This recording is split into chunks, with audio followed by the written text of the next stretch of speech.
What's up, Eagles Nation? What's going on, NFL world? How you doing, division rivals? This is Stephen Hyder with Gate City Sports Channel, the sports channel where the cerebral NFL fan comes for about 10 minutes of daily content. Hey guys, how y'all doing? Once again, Stephen Hyder, Gate City Sports Channel. Look, if you're new to my channel, guys, you guys could do me a huge favor if this is, something you just kind of stumbled onto, or if you watched a few videos and you're not subscribed yet, guys, it does a whole lot for us if you subscribe to us. Also, guys, if you have been subscribed to my channel, or if you just watch my channel on a regular basis, another way you can help out the channel, guys, if you just want to be helpful, is hit that like button.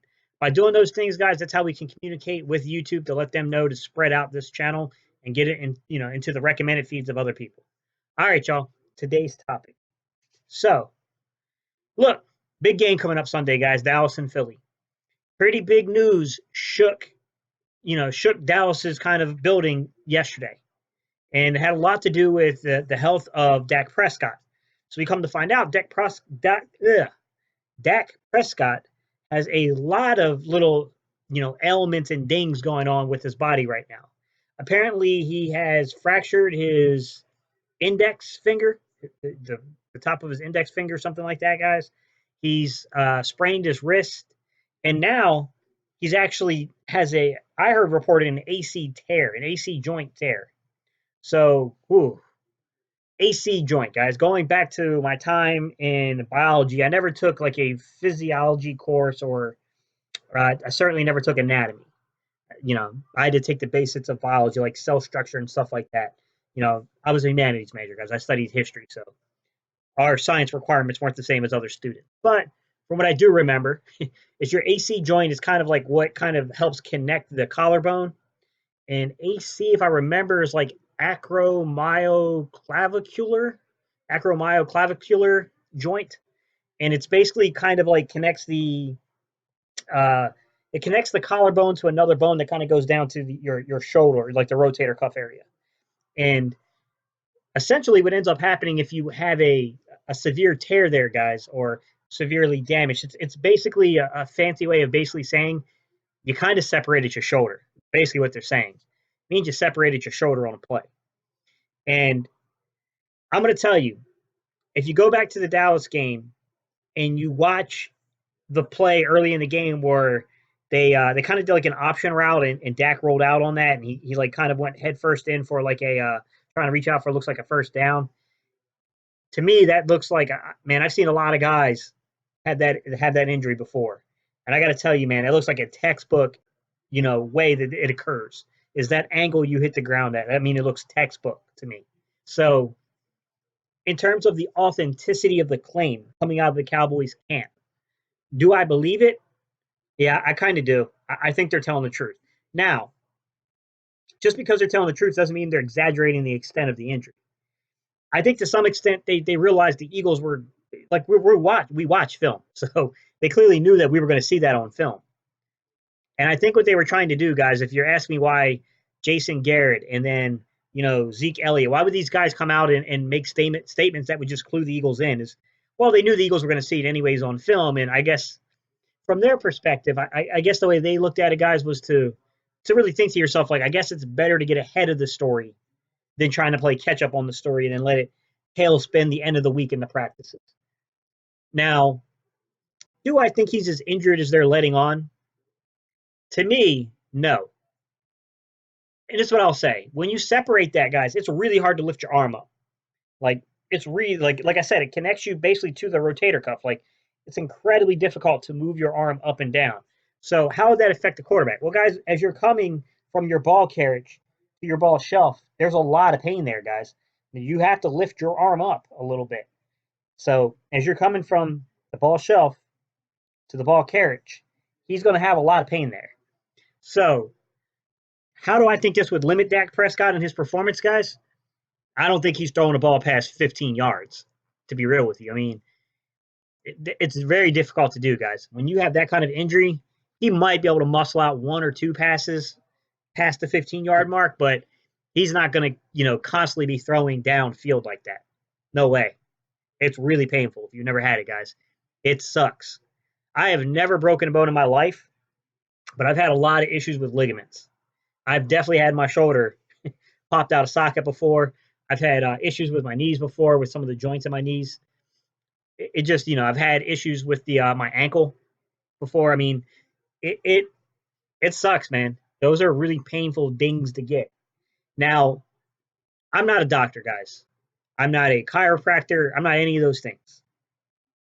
So I don't know the extent to whether or not he has a tear there. Is it just bruised? Is it sprained? I couldn't tell you. Is there any damage itself to the collarbone itself? I don't know. That I couldn't tell you guys. I don't know. What I will tell you is I do believe the authenticity of the statement. And I do think it is going to clearly affect the way the Cowboys game plan. I I don't expect them to basically. I've heard some people like, oh, well, they're going to hand the ball off 35 times to Zeke. No, they're not. No, they're not. That's not sustainable. They may run the ball close to 30 times, maybe 35 times, but not Zeke himself. They're going to have to drop back some because if you're that one dimensional, I don't care if you have Zeke Elliott or not, you're going to get shut down. You're going to get shut down by the worst run defense in the league if that's all you can do. So I will look for them to use slant routes, some quick slants, screens, comebacks. I mean, they're basically they're going to look like the Eagles. Out routes. They're not going to be throwing a lot of down the field type passes. I would imagine. I mean, don't get me wrong. Early in the game, you got to be somewhat careful because look, they're going to give him a shot, and he's not going to feel pain for a little bit, which means early on in the game, he might be able to get one over your head. So you do have to kind of be careful there. But I do think as the game goes on and he starts getting contact, they're going to have to turn back and run the ball. So this is a big deal for them. This is a big limitation. Now, is this an excuse for them? No. They still have a much better football team. I'm sorry. I'm not crying over it for them.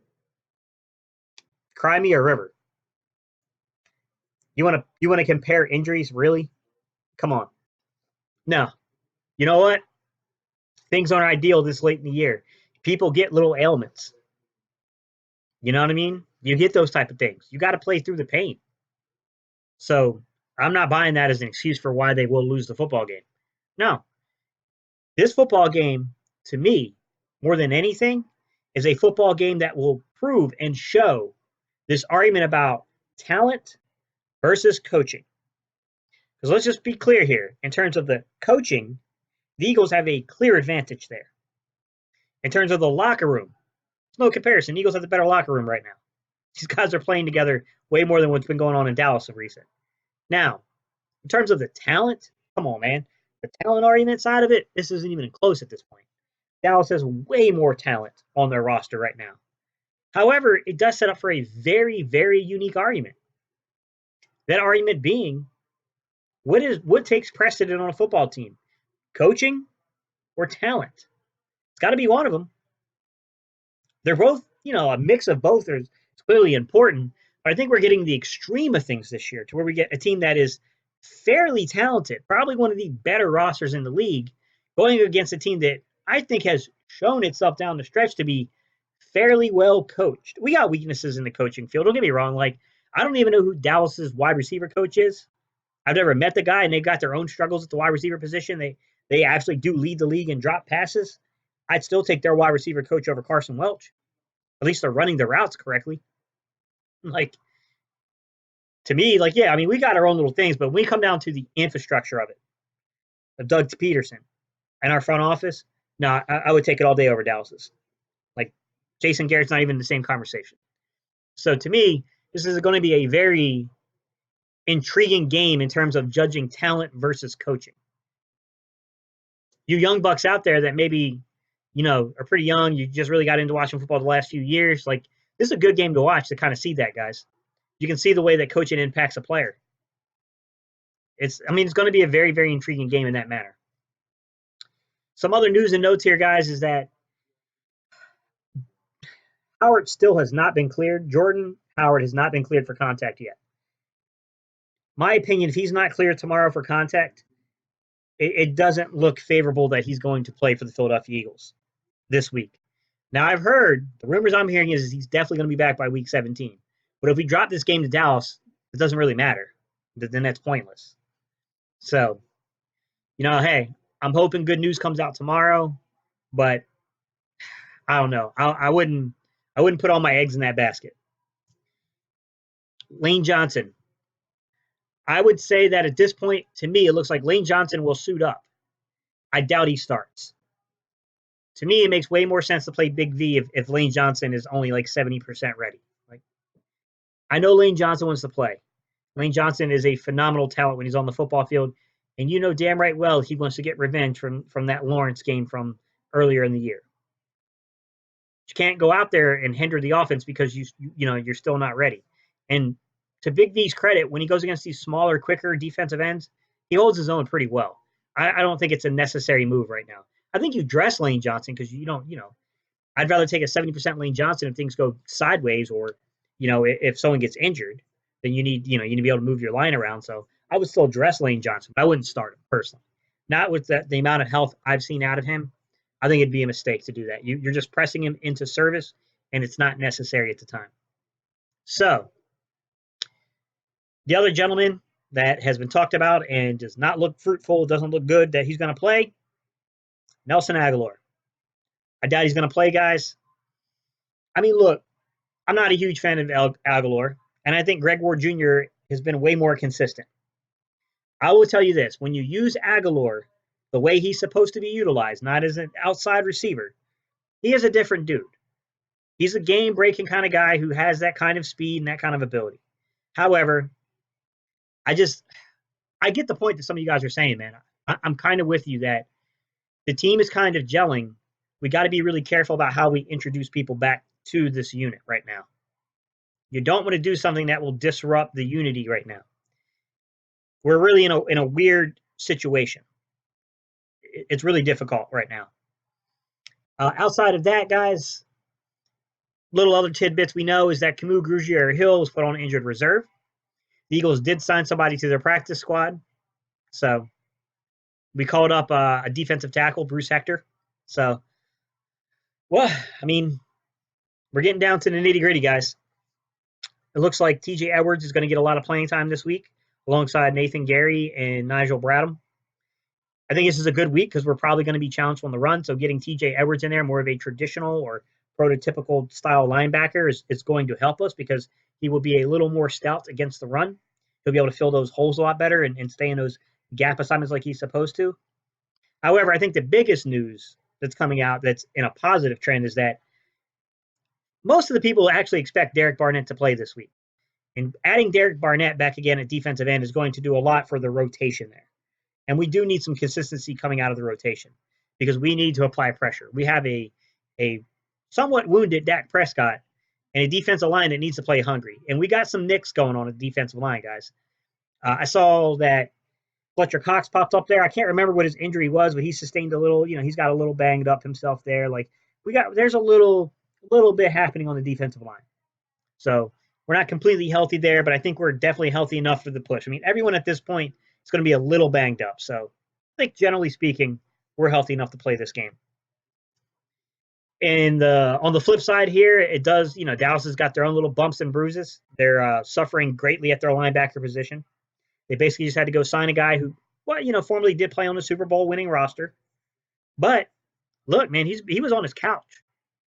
Nobody wanted to sign this kid, the kid they brought in. So, look, I think the Eagles, man, take advantage of it, guys. Let's go ahead and let's get Boston Scott dialed up. Let's get Miles Sanders dialed up. Let's go attack those linebackers. Let's start running downhill on them. Let's use some lateral movement to make those linebackers try to chase and give away what their coverage scheme is. It's time to attack this Cowboys football team. Because I got to tell you, I think we just went from, I'd say probably a 40% chance of success this week because we are playing at home. Our defense is different at home. Carson Wentz is on a hot streak. So where we're probably now with the recent news coming out from Dak Prescott, and I do think he's going to be more productive than what some of the analysts are leading you guys to believe. However, that injury is significant. It's not as minute as some people think as well, though. However, I think that makes us a 50-50 chance at this point.